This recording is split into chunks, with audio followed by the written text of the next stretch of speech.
Yo.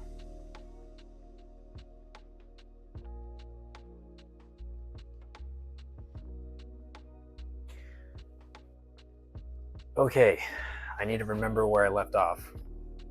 So I'm going to pull up this whiteboard.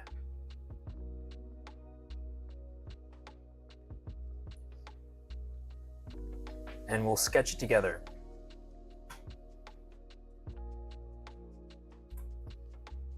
I also have something cooking in the background, which I'll talk about here in a second.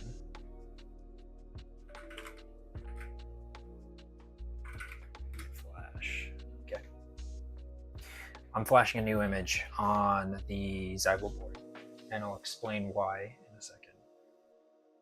But first, I'm going to go over what I'm currently doing just as a refresher. So again, this is for the RoboDog project. I need a encoder for the hoverboard motors that I'm using. So let's see, the name of the encoder was AS5048. Yes, 5048A. Let's drop that in here.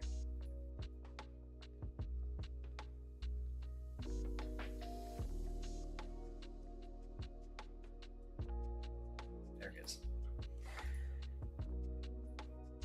A. So I have one of these. It's on my desk behind me. And I have a Zyble board, which is one of these. So I'm connecting these up. Basically, these signals here are being routed to that interface. And I want to be able to put basically a magnet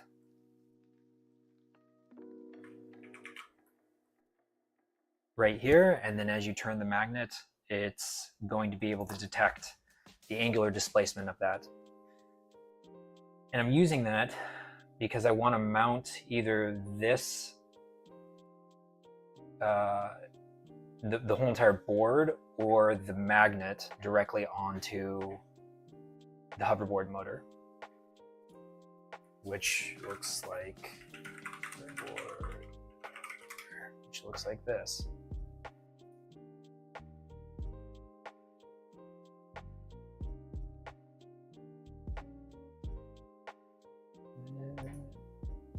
Let's get a picture.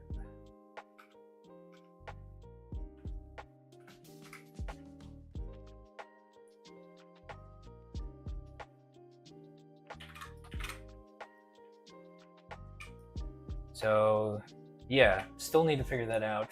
I need to figure out how this is going to be mounted on here, or maybe the magnet is going to be mounted on here in some way. Yeah, still need to figure that out. But the first step is to just be able to get any type of signal getting in. And I just want to get a little bit more familiar with this board and how it works. It's an absolute encoder, so when I turn down the whole entire system and turn it back up, wherever this magnet is, whatever magnetic field it's creating, I'll know that angular displacement exactly. This is different than relative encoders, which you have to home them first to get a homing position, and then you can start moving a robot. Absolute encoders are generally better. You can support them because you don't need like a homing sequence or limit switches or anything like that. So the current design that I have built right now, let's zoom into this guy. So on this zinc chip, as a refresher, there is a PS region, which stands for processing system, and then there's a PL region, which stands for programmable logic. And in the PS region, there's things like, you know, CPU that's in here. There's other peripherals that are in here, like I2C, which is not really relevant to what we're doing. There's UART blocks that are in here. These are just peripherals to talk to the outside world. What we care about is that there is a SPI block in here. In fact, there are 2 SPI blocks. There are 2 SPI peripherals in here. And I have one of the SPI peripherals as a sort of debug tester. So this is SPI, let's call this SPI 1, and this is SPI 0. I have SPI 0 right now mapped, instead of like going out to the outside world, this is pretty neat. I mapped the MOSI into the MISO line for the communication protocol. For UART, that would be like equivalent to mapping TX to an RX. It's just a simple loopback, right? For SPI, I did that for SPI channel 0. So now if I want to test if SPI is working properly, I can just send anything out on that line. So I'll have like applications running on the CPU, right? Like Python, and it would exercise, for example, SPI or SPI 1, and I'd be able to do whatever I want with those. But this loopback here makes sure it makes sure that whatever I write in the Python application, it's sort of like a self-check, or like a sanity check. So now that I have that SPI 0 looped back and everything, and I validated this, I was not using Python, I was using other things like there's something called SPI dev test, which is built into Linux. Well, it's not necessarily built into Linux. You can get it pretty easily on Linux, but it's just a super simple utility, like very few lines of code, simple utility, and it'll let you just do things like this. I actually have it up right now. So I can do SPI dev test. Zoom in. Right, SPI dev test, verbose, what device store I want to use, channel 1 or channel 0, and then the input file. So I'll have like some binary stuff that I want to send out to one of the SPI channels. And here you can see that I'm sending this out and I'm receiving this out of SPI channel 1. So going back to the diagram real quick, what is SPI channel 1 connected to? Well, it's actually connected to this right here. So what SPI 1 is doing, you can imagine it sort of like going out of the board, or I guess in this view, this is the chip, right? So SPI 1, let's see. This would be like,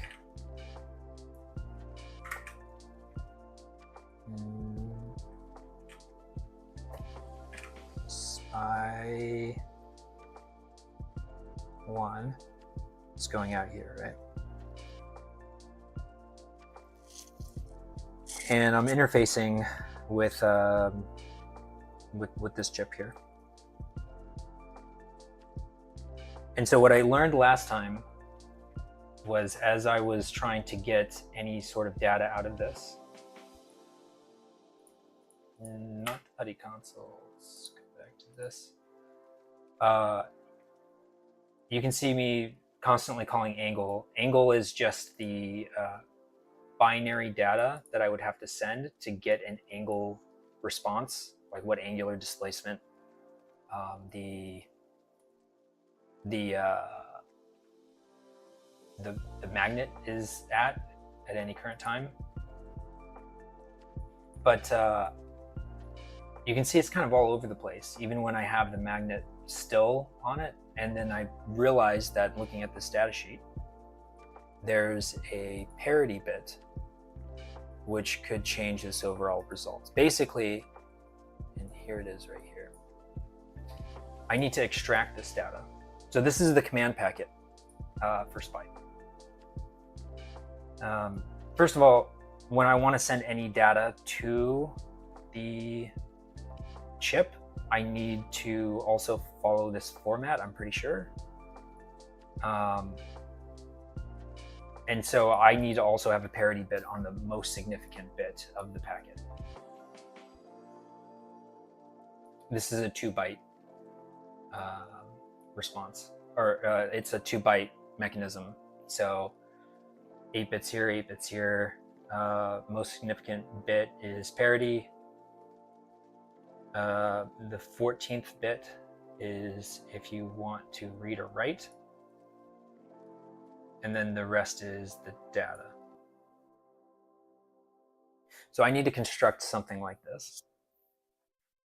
And that's what my goal is. I just want to make some sense of the information that I'm getting.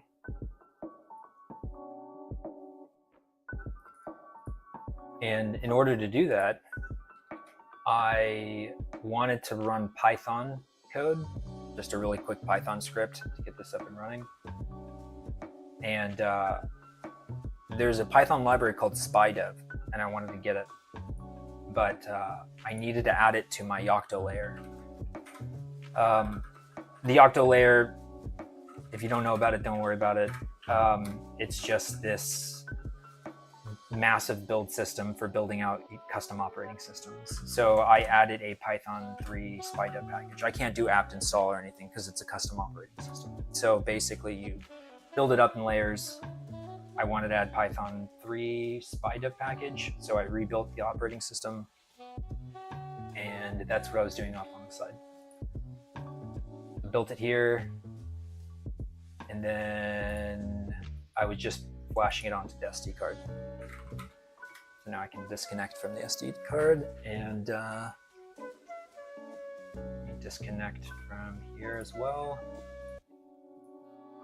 So now I'm gonna, right now I don't have a console to the Zybo board. So I'm going to take this SD card, I'm gonna put it in the Zybo board.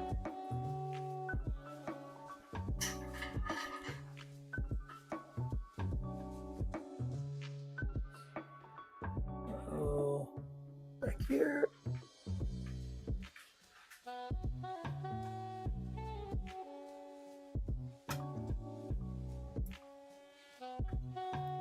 Opposite way.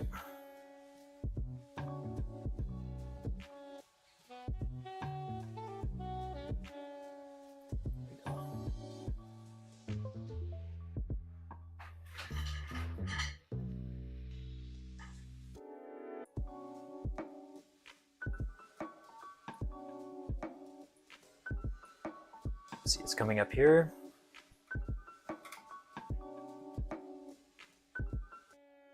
Oh, this is inactive. Restart session. Sometimes it gets stuck in U-boot, in like the first bootloader. I don't know why. I'll have to fix that later. So it's booting up now. It's going to grab an IP address. I should be able to make connection here, which is using SSH to connect to it over the network. Yep, the key has changed because it's a new operating system. Okay. Actually, I'd like to go before to see some of these commands that I was doing, just to make sure things make sense. No such file. Oh, that's right. There's no such file because I just wiped out the entire root files. That's fine. Create those again. What I wanted to see though is if I do Python 3 and I do import, do I have SpyDev? I do. Okay. So now I should be able to do interesting things like this. Temp C.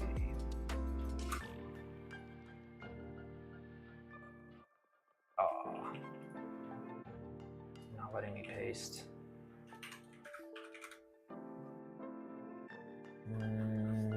What's the best way to get this over? I guess I can... Yeah, let's do this.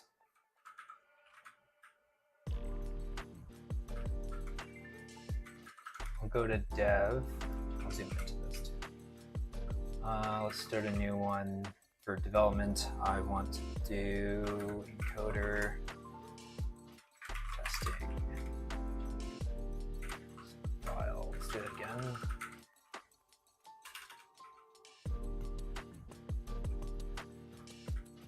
Encoder testing. Okay. And then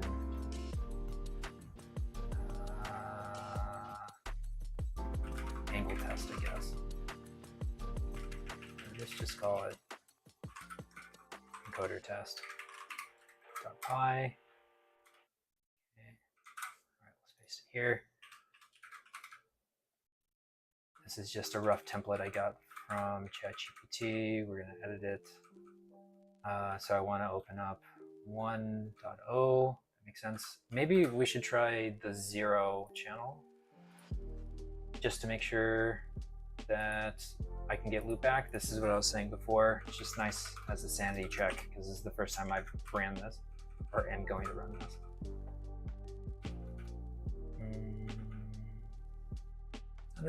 Interesting they have an underscore here. Oh, I think you can do that in Python. It just acknowledges that it's 500,000. It's interesting. What's the current clock rate that I've been doing for these tests? It is 500 kilohertz. Okay, so we'll keep it there. Spy mode 0. What is it normally? Spy mode 0. Okay. Bits per word. Yep. Okay. Okay, so those configuration parameters for the spy interface makes sense.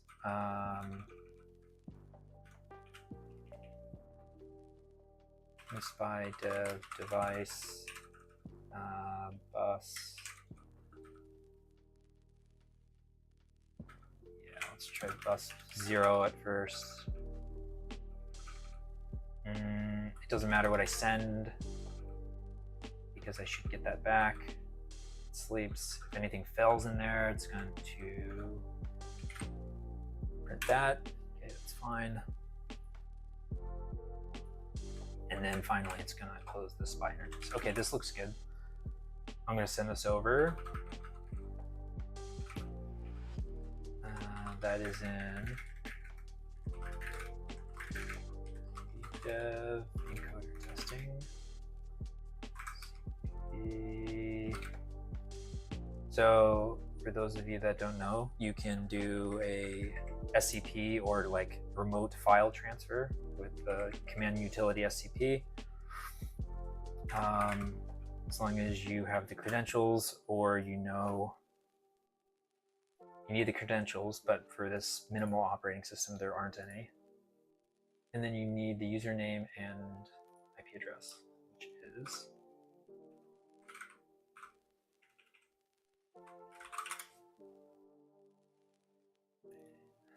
okay.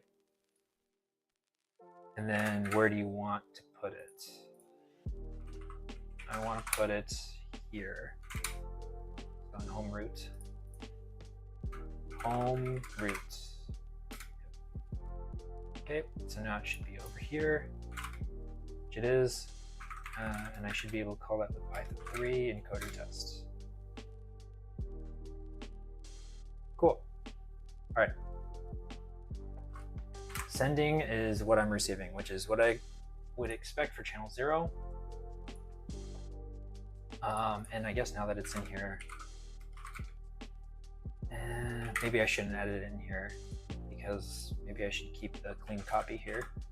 It's a little bit easier to edit on the host than the device. Okay, so let's do bus 1. And then this is the data that I want to send. I don't want to send it multiple times, so moving that. Don't need to sleep.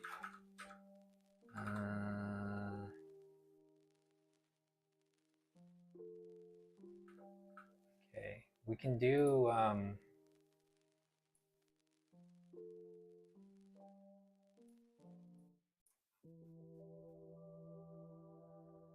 what was I sending with angle? So it was 3FFF.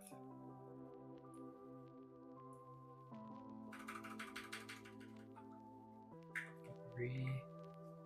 What was it again? It's 3F FF? Yeah. Okay.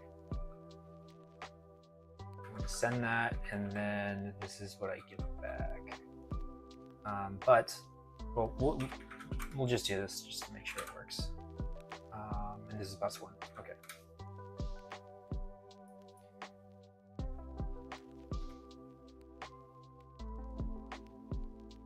That's not what I sent.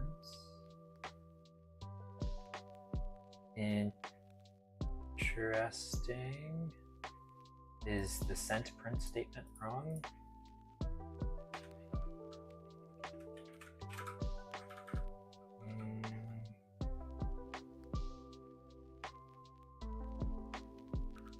Let's just do this. I'm assuming these curly braces are just,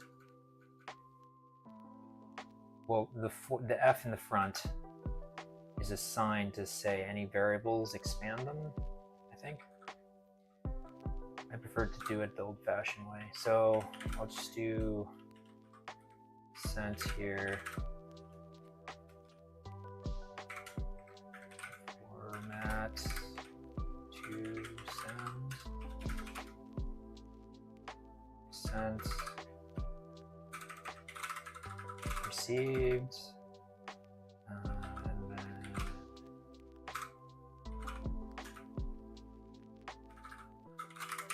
put that into received. Okay. So now let's see what I get for this. Send this over.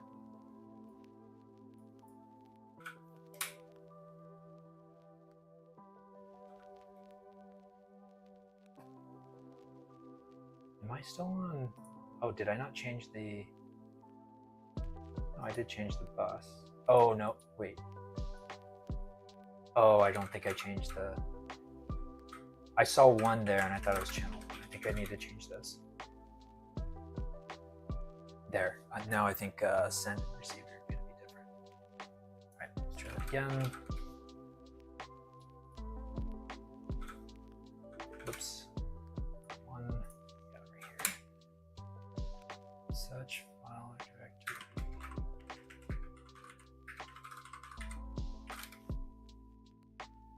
Yeah, so 0010. Oh, so I was correct before. This is bus. Interesting. So if I do this, what I send is what I should receive. And then if I recall, it's like lagged by 1. So what I sent previously is what I get after, but this is just an echo bus, so this shouldn't apply to that. Yeah, okay, so 63, 255, 63, 255, that makes sense. I'm gonna put it in hex though.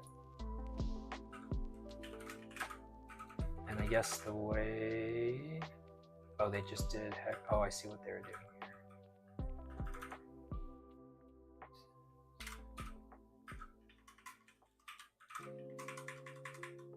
Yeah, that's what I had. Okay.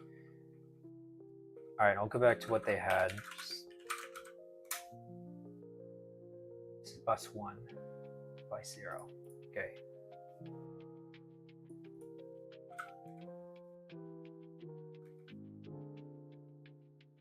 This 1. That's weird. Why is it?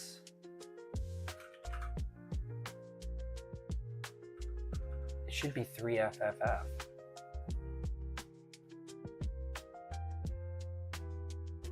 I'm gonna break this off to the side over here. Break this over here.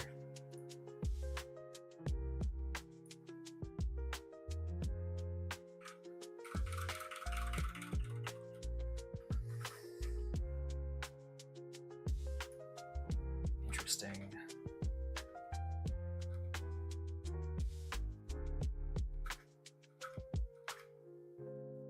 Why is it doing that? What if I'm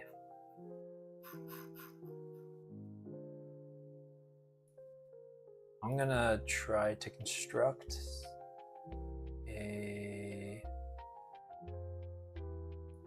just a binary packet and use SpyDev test. Need to look at what was I doing in my last video? Let's see. So I'm pretty sure I had like a couple of dump files.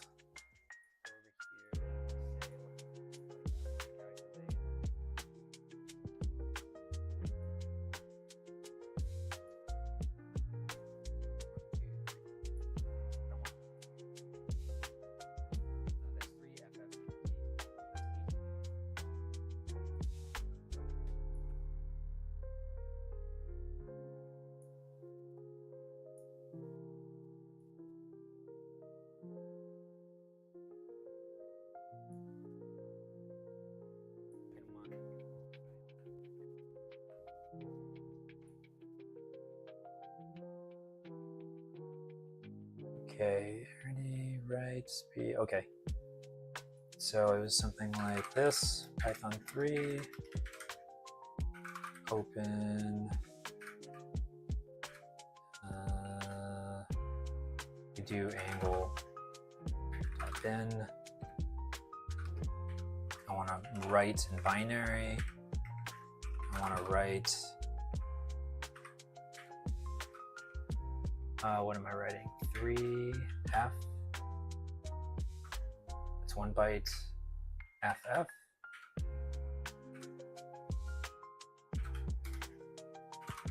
Okay, so there's angle. So now if I look at the file, there's 3FFF. Okay. So now I can do something that we know that works, which is a SpyDev test, because I've done this before. SpyDev test, I'm just calling angle. Okay, sending 3FFF.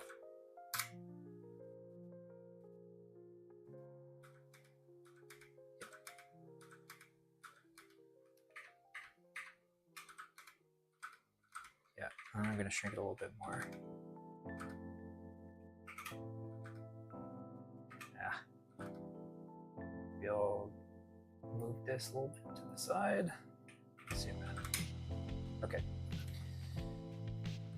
So this makes sense.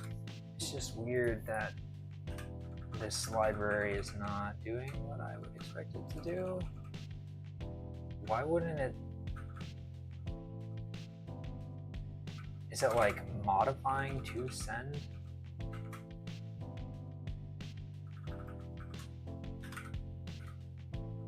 Yeah, what if I have it like before here?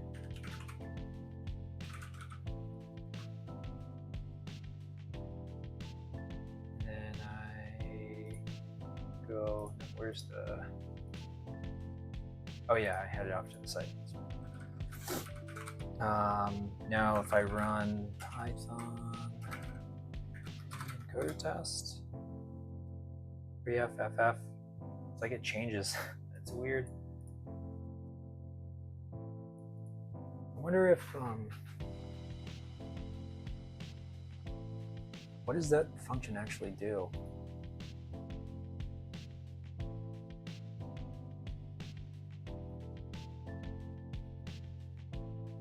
Python, SpyDev, sent, no, spy xfer2. I'm just looking up the API method.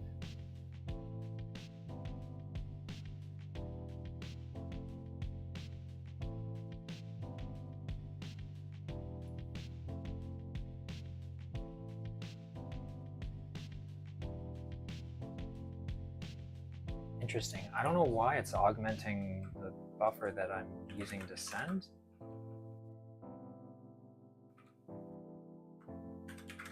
I guess it doesn't really matter. This is just a brief test anyways. All right, let's just keep it like that.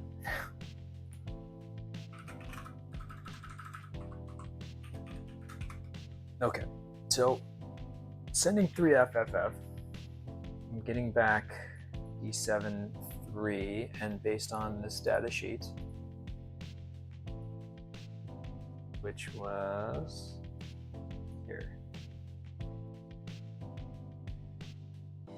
So I want to remove the top 2 bits just to make sense of this data. So let's do that. So what I received, I want to, I guess an easy way of doing this,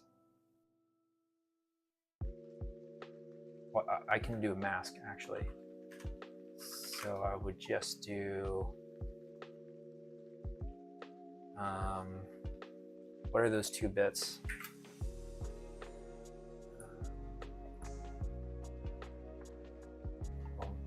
These 2 bits high would be C000. Okay, so what that means is I actually want the inverse of that. I want all of these high.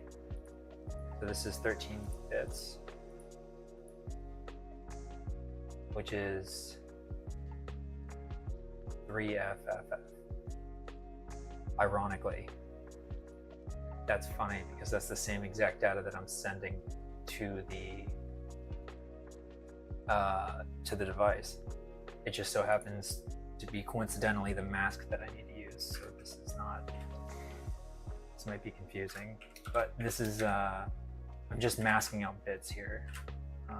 So I want to mask out the 2 upper bits, these 2 upper bits, which is why I'm making them 0. So you can do that by doing something like this. Masked with received. Oh.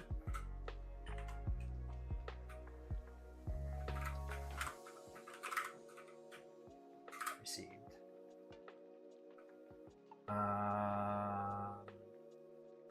Let's do it actually below here. So I'll print that, and then I will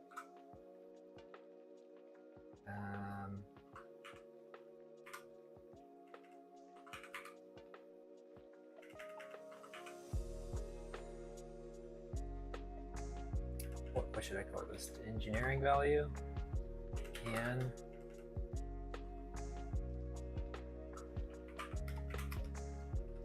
just call this data for now.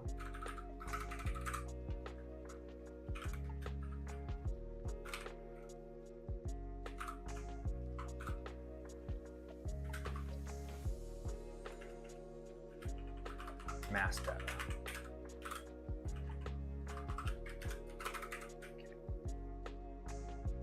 Okay, let's try that.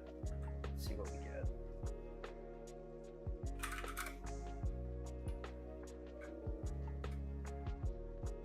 Int list. What am I doing?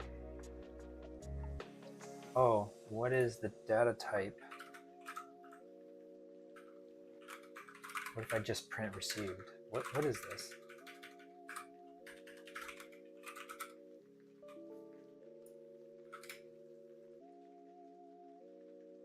It's a list. Okay, 22229. Okay. Yeah, that makes sense because they're doing enumeration here. Okay, so if that's a list,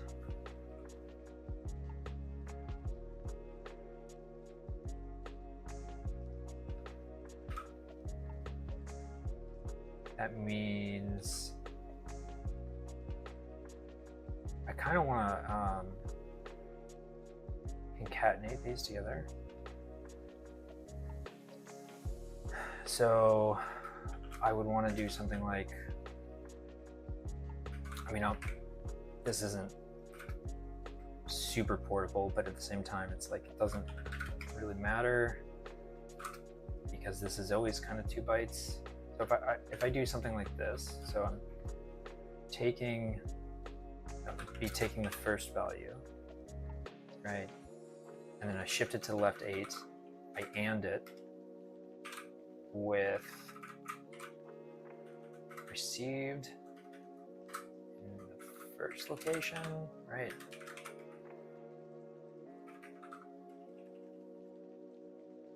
Total val. So that's the total value, total raw value I'm getting in.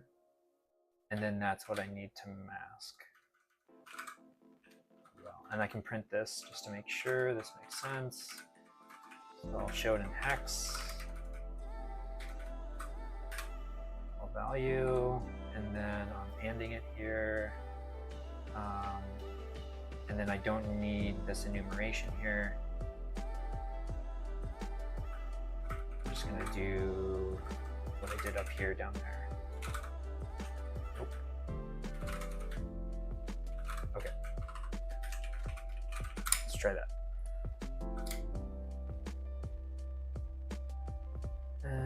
3FFF, E73. Okay, this is off. Received 0. So that should have been this. Oh, wait.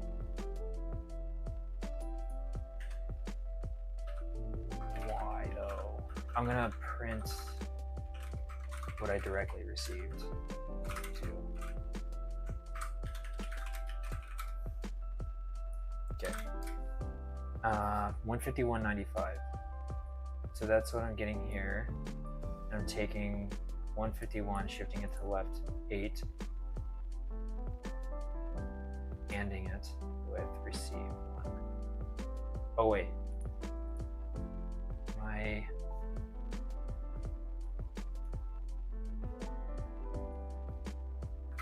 let me try something real quick. I'm just gonna open a Python interpreter. So if I shift 1 to the left 3, okay. And 3. It's not double ampersand, right? Yeah, that's right.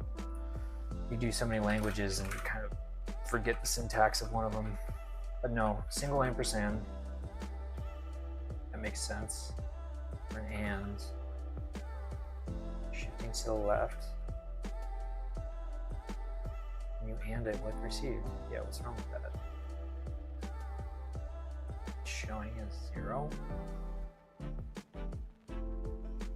Okay, let's do it here then. 151, shifted to the left, 8. Right, that's that number. Oh, I'm dumb.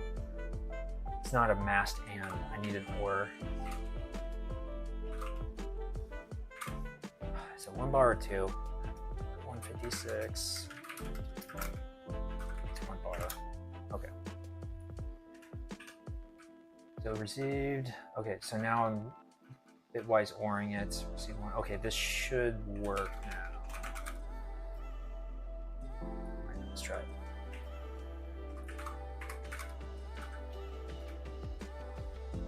Okay. So I sent that, I received this in decimal version. That's the same thing as what I have up here. When I bit shift it together, shift it and then I OR it to make one large number. This is what I get here. And then I masked off the 2 upper bits because that's according to this data packet, right? I need to get rid of the 2 upper bits for this to make sense, because the parity could bounce around based on the data I'm receiving, which is definitely what I'm receiving. Just a bunch of random values, seemingly. So let's, now I'm gonna clean this up a little bit. I don't want this here. I don't want this new line here. Let's put, do I need the raw value? No, I don't really need it. I've already proved this works, so it's fine. I just want the mass data. So let's say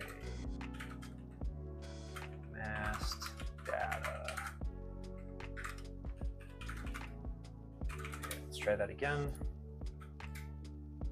Okay.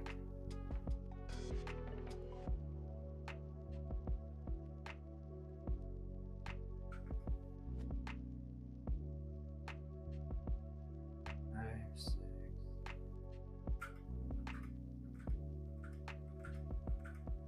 I'm just doing this a couple times just to get a feel, because I don't have a magnet over it right now. I just want to see what this, actually, you know what, better yet, this is code, right? I can probably just do a while true on this. So we'll do that here. While true, and then let's do this, I don't know, once a second, I guess. Sleep once. Let's see that. Okay, now run this. Okay, let's see if this makes sense. I'm gonna try putting a magnet over this.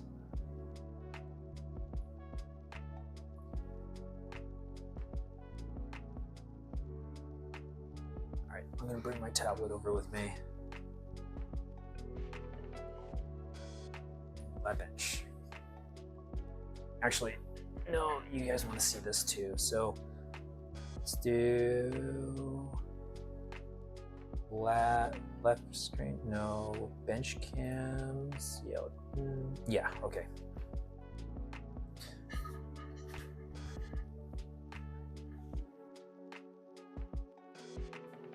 Is this cam? Let me. I think there's a better cam. Yeah, let's do that one.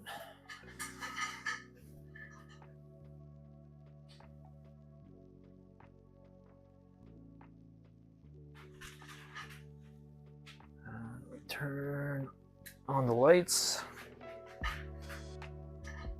All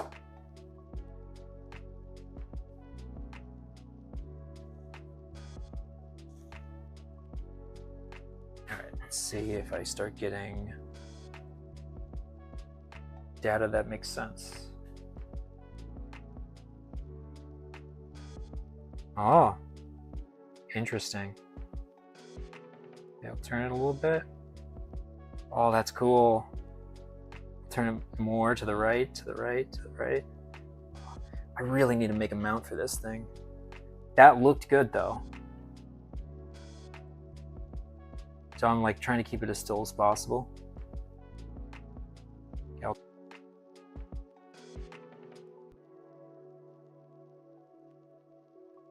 Turn it counterclockwise.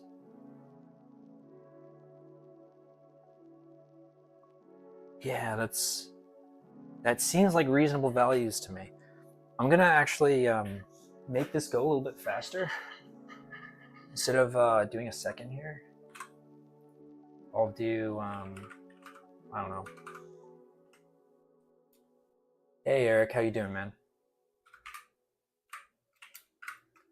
Let's do 300 milliseconds. This is pretty sick. This is the first time I'm getting the SPI interface working on the encoder. We had to do some bit shifting on this to make sense of this data, but it looks good. Let's do it a little bit faster. I don't know, 250 milliseconds. Let's see how fast that goes. Here, and then I guess I can zoom in a little bit. All right. Yeah, let me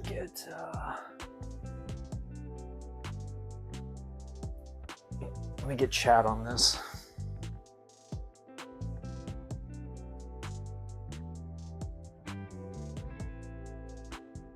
Just so I can see the chat.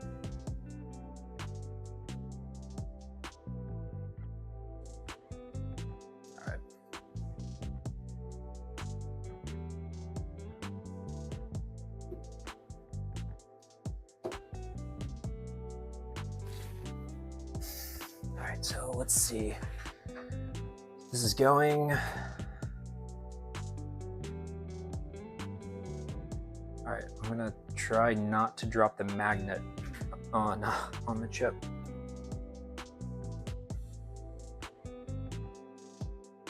Let's get you guys a little bit closer. Okay, I'm gonna try to just rest my hand on the chip. Okay. All right, so I'm trying to keep it as still as possible. So it's around D8,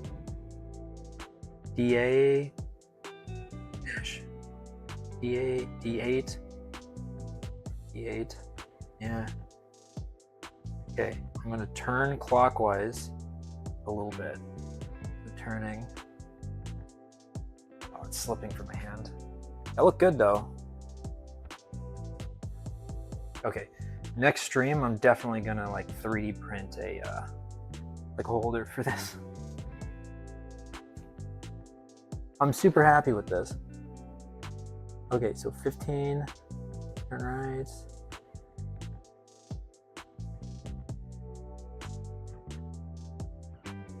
Turn left, turn counterclockwise. B, C, D, E, F, and then it loops back. Okay. Yeah.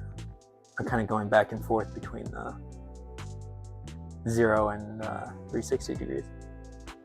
I mean, I'd have to convert these values right to an angle that makes sense. I know this is just hex right now. Actually, we can probably do that pretty easily. Yeah, actually, let me do that right now. That's not too difficult. That'll actually be really quick. All right. So what is this? I think this is a, what bit resolution is this? Stop this. I know the entire contents of the data that I'm getting back is 16 bits, so that's 2 bytes. But I think it's just a 13-bit, 14, 15, wait. This is 16 in total. So this is 14. So it's 14-bit. So what is 14-bit?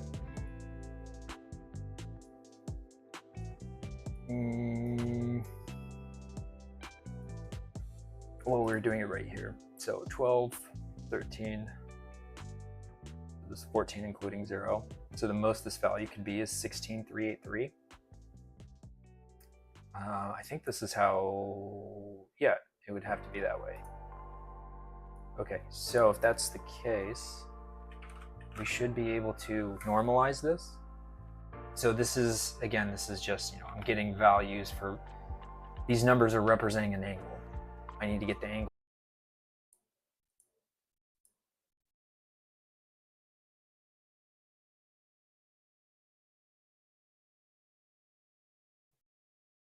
So my entire computer just crashed. That's always cool. I was just about at the end though. So I guess I will just boot this back up real quick. The whole computer just went brrrr, and that's all I heard. Couldn't even move my mouse. I had to power cycle the whole entire thing.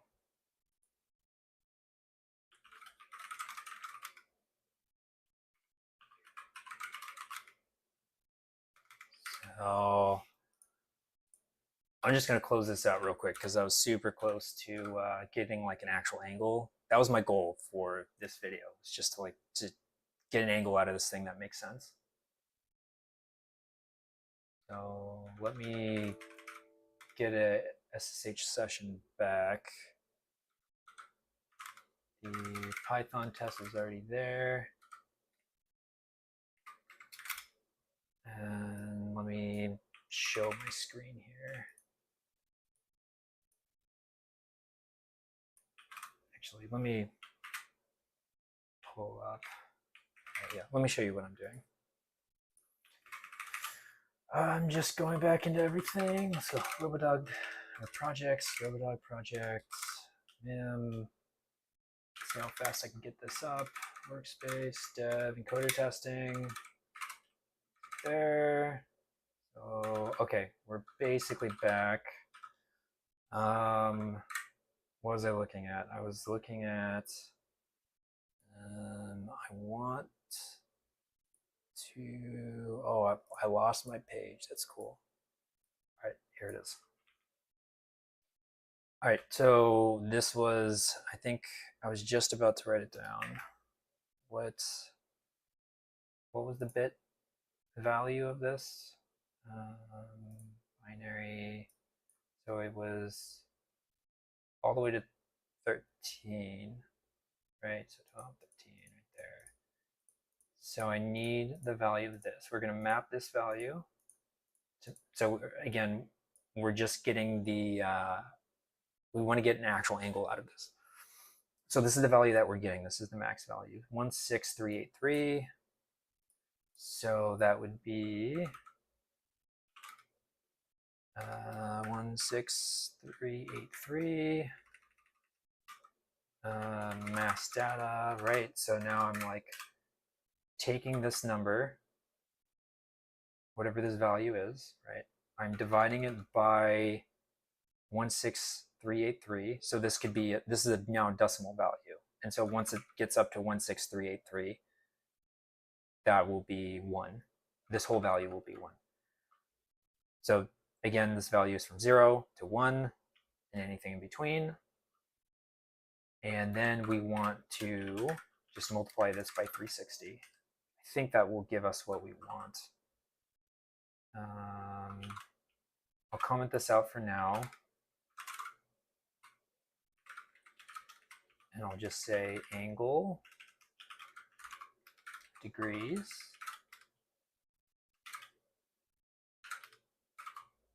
Oh, we don't need hex, right?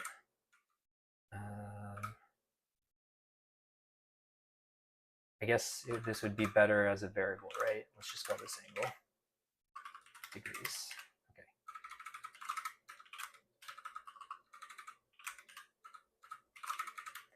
Angle degrees. Let's put that here. Okay, this looks good. Now I'm going to SCP it. Cool, didn't keep my command. What would it be? SCP, oh, we're in dev, workspace, dev, encoder testing. Okay, SCP, encoder testing, root, and what was the IP? The IP, okay.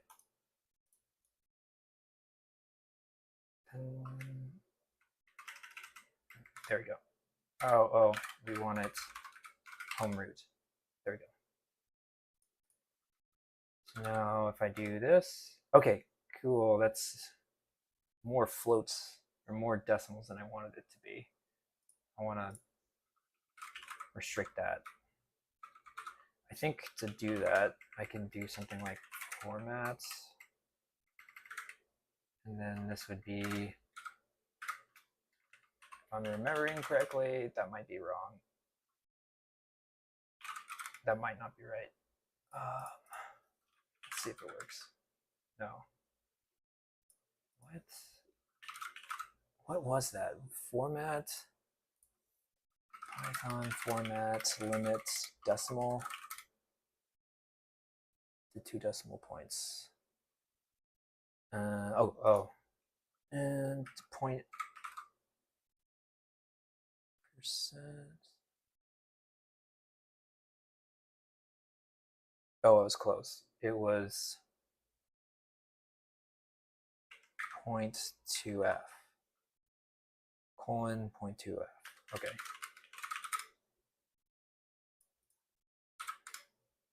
There we go. So right now the magnet's just floating, or the sensor reading is just floating.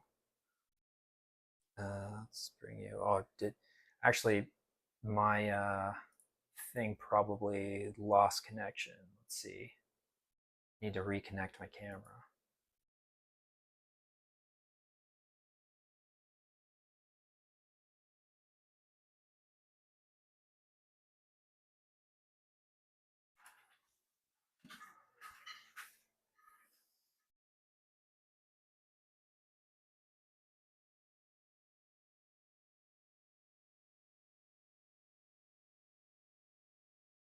think that'll work. All right.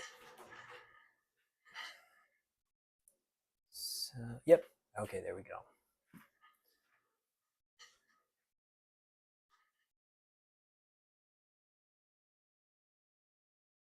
So you can kind of see what I'm doing.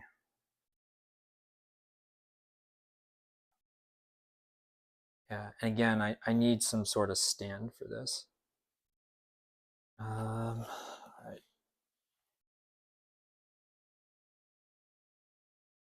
86 degrees. Let's turn it. Lovely. Okay, so turning it clockwise, turning it counterclockwise. Clockwise, counterclockwise. It's perfect. What if I flip it? I wonder what that does with the magnetic field. So now I'm going, wait, I need to do this again. So counterclockwise. So clockwise makes it smaller. Counterclockwise makes it bigger. If I flip it, counterclockwise, okay, still makes it bigger. Clockwise makes it smaller. Cool. So if I hold it still, yep, awesome. All right, that was my goal. That's what I wanted to do. So I'm glad I got this working. For the next one, I'm definitely going to make a 3D printed stand. That might be interesting to go over. This is glare on my face. Yeah, so 3D printed stand so I can move that around more easily. What else should I do?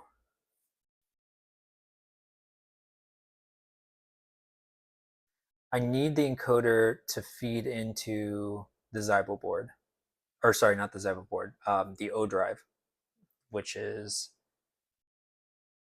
the camera on the bottom left. So this guy right here. I need to feed that into the O drive because that's the motor controller. So I need to mess around with that. Now that I know that I have good values coming out of this thing and I understand a little bit how it works or what I'm supposed to be seeing, right? I'm going to feed it into there. It really matters if it will accept and be able to communicate with the AI. I do remember reading that the O drive motor controller can work with the AS 5048. So I'll have to play around with that and see if it works. Because ideally, it would be great if I could just hook that up to the O drive. You know, worst case scenario, now that I have this working in Zybo, I guess I could still do it there, but the immediate control system going back and forth between what drives the motor to do what it thinks it should be doing and the PID controls and all that stuff that exists on the O drive. So I would like that type feedback loop going straight on the O drive if possible, but we'll play with it next time. Anyways, sorry my computer crashed, but I consider this a win because now we have something that makes sense. I probably want to, if I'm going to continue to do Zybo board stuff with the encoder, if that's the route that I needed to go, I'd probably make like a more robust API to communicate to this AS5048 encoder. But yeah, we'll see where the testing goes with the O drive. Anyways. All right. Thank you all for watching. I will try to do another stream next week. All right. Bye, guys.